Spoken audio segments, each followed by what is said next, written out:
ഈ ബിസിനസ്സുകാരും സിനിമാക്കാരും ഒക്കെ ബെൻസ് എടുത്താൽ പിന്നെ കഷ്ടകാലം തുടങ്ങിയെന്നായിരുന്നു പണ്ട് കാലത്തുണ്ടായിരുന്ന നാട്ടിൻപുറത്തെ ഒരു സംസാരം. അതുകൊണ്ട് തന്നെ പല ആളുകളും ബെൻസിൽ നിന്ന് വിട്ടുനിന്നു. പലരും ബെൻസ് എടുക്കാനുള്ള കഴിവുണ്ടെങ്കിലും അവരെടുക്കില്ല. എന്നാൽ ഇതൊന്നും നോക്കാതെ ബെൻസ് കാർ ഉപയോഗിച്ച സിനിമാക്കാരിൽ ഒരാളാണ് സംവിധായകൻ ജോഷി. ഇന്നിപ്പോൾ ബെൻസ് ഏവരുടെയും ഇഷ്ട കാറാണ്. ഇത്തരം വിശ്വാസത്തിലൊന്നും ഒരു കാര്യവുമില്ലെന്നാണ് വർഷങ്ങൾക്ക് മുമ്പ് തന്നെ ബെൻസ് സ്വന്തമാക്കിക്കൊണ്ട് മലയാളികളുടെ സ്വന്തം ഗായകൻ MG ശ്രീകുമാറും പറയുന്നത്. പലരും സ്വന്തമാക്കാൻ കുതിക്കുന്ന കാർ, കംഫർട്ടബിളായി സഞ്ചരിക്കാൻ കഴിയുന്ന വാഹനം എന്നിങ്ങനെയാണ് ഈ ജർമ്മൻ കാറിനെ ന്യൂ ജനറേഷൻ വിശേഷിപ്പിക്കുന്നത്. പലരുടെയും പ്രിയപ്പെട്ട, ഒരിക്കലെങ്കിലും സ്വന്തമാക്കാൻ ആഗ്രഹിക്കുന്ന വാഹനങ്ങളിലൊന്നാണ് മെഴ്സഡീസ് ബെൻസ്.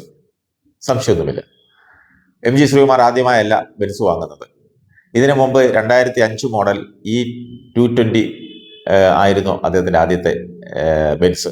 അതിലായിരുന്നു യാത്രയും. പിന്നീട് 2020 മോഡൽ E220യും സ്വന്തമാക്കി. അതിനുശേഷം ഓഡി വന്നു, ഹോണ്ട വന്നു, ടയോട്ട വന്നു, ഇപ്പോൾ പുതിയ മോഡൽ E-ക്ലാസും വന്നു. ഒന്നും നമ്മൾ വിചാരിക്കുന്നത് പോലെയല്ല നടക്കുന്നതെന്നാണ് ശ്രീകുട്ടൻ്റെ അഭിപ്രായം.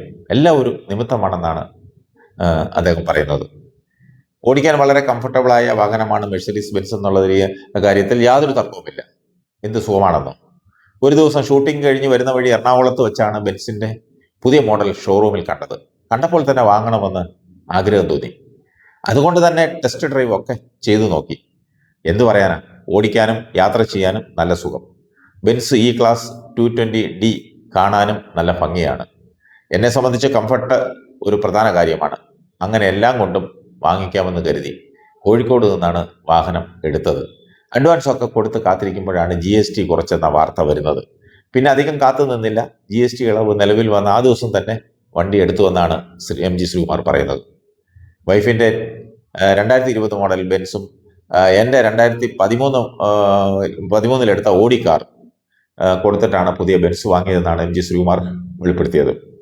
എന്തുണ്ടെങ്കിലും പത്മനാഭനെ വിട്ടൊരു കളിയുമില്ല. വാഹനം നേരെ എത്തിച്ചത് പത്മനാഭസ്വാമി ക്ഷേത്രത്തിലേക്കാണ്. അവിടെ നിന്ന് പൂജയൊക്കെ ചെയ്താണ് വീട്ടിലേക്കും കൊണ്ടുവന്നത്. ഇനി ഇഷ്ട നമ്പറായ 7777 കിട്ടുമോ എന്നാണ് നോക്കുന്നത്. ലക്ഷങ്ങൾ കൊടുത്ത് നമ്പർ വാങ്ങാനൊന്നും താല്പര്യമില്ല. പക്ഷേ കിട്ടുന്ന നമ്പറിൽ ഒരു 7 ഉണ്ടായാൽ മതി. ഈ വണ്ടി എടുക്കുന്നത് പോലും സ്വപ്നത്തിൽ വിചാരിച്ചതല്ല. എല്ലാം ഒരു നിമിത്തമാണ്. ചിലത് പോകേണ്ട സമയത്ത് പോകും, പിന്നെ പുതിയത് വരും. നേരത്തെ പറഞ്ഞതുപോലെ ബെൻസ് എടുത്താൽ എന്തെങ്കിലും കുഴപ്പമുണ്ടാകുമോ എന്ന പേടി ആദ്യകാലത്തൊക്കെ ശ്രീകുട്ടനുണ്ടായിരുന്നു. പതിയെ പ്രിയദർശൻ ബെൻസ് എടുത്തു, മോഹൻലാൽ എടുത്തു. അപ്പോൾ അവർക്കാർക്കും ഒരു പ്രശ്നവും ഉണ്ടായില്ല. പതുക്കെ പതുക്കെ ബെൻസ് കാറിനോട് സ്നേഹം കൂടി. തിരുവനന്തപുരത്ത് സുഹൃത്തിൻ്റെ കയ്യിലുണ്ടായിരുന്ന ബെൻസ് കാറാണ് ആദ്യമായി എടുത്തത്. അധികം പഴക്കമൊന്നുമില്ല. KL01Z1 എന്നായിരുന്നു ആ വണ്ടിയുടെ നമ്പർ. വളരെ ഉപകാരമായിരുന്നു ആ വാഹനം. അപ്പോഴും ചെറിയൊരു പേടി മനസ്സിലുണ്ടായിരുന്നു. പക്ഷേ ഒന്നും സംഭവിച്ചില്ല. നല്ല വണ്ടിയായിരുന്നു. അത് ഉപയോഗിച്ചു കൊണ്ടിരുന്ന സമയത്തായിരുന്നു ഒരു ഉത്തരവ് വന്നത്. ഇത്ര വർഷത്തിന് മേലെ ഉപയോഗിച്ച വണ്ടികൾ മാറ്റണമെന്നുള്ള സർക്കാർ ഉത്തരവ്. ആ വാഹനമാണെങ്കിൽ അത്രയൊന്നും ഓടിയിട്ടുമില്ല. അങ്ങനെ ആ സമയത്ത് ചോദിച്ച ഒരാൾക്ക് ചെറിയ വിലയ്ക്ക് ആ വണ്ടി കൊടുക്കേണ്ടി വന്നു. 2005 മോഡൽ E220 ആയിരുന്നു അത്. ആ വണ്ടിയും കൊടുത്ത് പൈസയും വാങ്ങി തിരിച്ച് കൊട്ടാരക്കര എത്തുമ്പോഴാണ് ആ ഉത്തരവ് പിൻവലിച്ചു എന്ന കാര്യം അറിയുന്നത്. സർക്കാർ ചെയ്തൊരു ചതുവേ. പിന്നെ പറഞ്ഞിട്ട് വല്ല കാര്യമുണ്ടോ? അത് കൈവിട്ടു പോയി. അതിനുശേഷമാണ് 2017 മോഡൽ Q7 വാങ്ങിയത്. പല വാഹനങ്ങൾ വന്നു പോയെങ്കിലും വിട്ടുകൊടുക്കാത്ത ഒരേ ഒരു വാഹനമാണ് ആദ്യ വണ്ടിയായ 99 മോഡൽ മാരുതി 800. ഇപ്പോഴും പൊന്നുപോലെയാണ് ആ വാഹനത്തെ സൂക്ഷിക്കുന്നത്. കരിയറിൻ്റെ ആദ്യകാലങ്ങളിൽ എല്ലാത്തിനും സാക്ഷിയായ വാഹനം കൂടിയാണ് മാരുതി 800. ആ വാഹനത്തെ സംബന്ധിച്ച് ഒരുപാട് ഓർമ്മകളാണ്, ഒരുപാട് പാട്ടോർമ്മകൾ. മദ്രാസ് നഗരം ചുറ്റിക്കാണാൻ പോകുന്നതും പുട്ടവർത്തി, തിരുപ്പതി, മെറീന ബീച്ച്, അങ്ങനെ ആ കാറുമായി സഞ്ചരിച്ചത് ഏറ്റവും പ്രിയപ്പെട്ട ഇടങ്ങളിലൂടെയാണ്. ഇന്നത് പറയുമ്പോഴും ആ ഓർമ്മകൾ മനോഹരമാണ്. മോഹൻലാലും പ്രിയനും അടക്കമുള്ളവർ യാത്ര ചെയ്ത മാരുതിയോട് പെരുത്ത ഇഷ്ടം മാത്രം. അന്നൊക്കെ മാരുതിയാണല്ലോ മെയിൻ. മിക്കവരും തുടങ്ങിയത് മാരുതിയിൽ നിന്നായിരുന്നു. അങ്ങനെ ഓരോ പടിപടികളായി കയറിയിട്ടാണ് ഇവിടെ വരെ എത്തിയത്. ഇപ്പോൾ പുതിയ കാറുകളുമായി.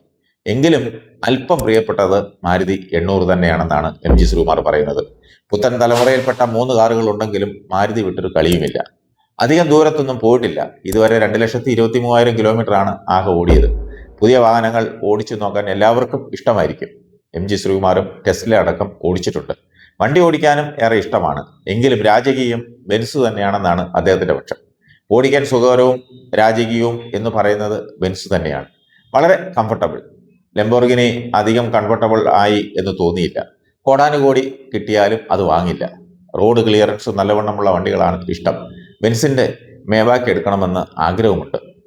എപ്പോഴെങ്കിലും നടക്കുമായിരിക്കുമെന്നും ഒരു മാധ്യമത്തിന് നൽകിയ അഭിമുഖത്തിൽ MG ശ്രീകുമാർ പങ്കുവച്ചു.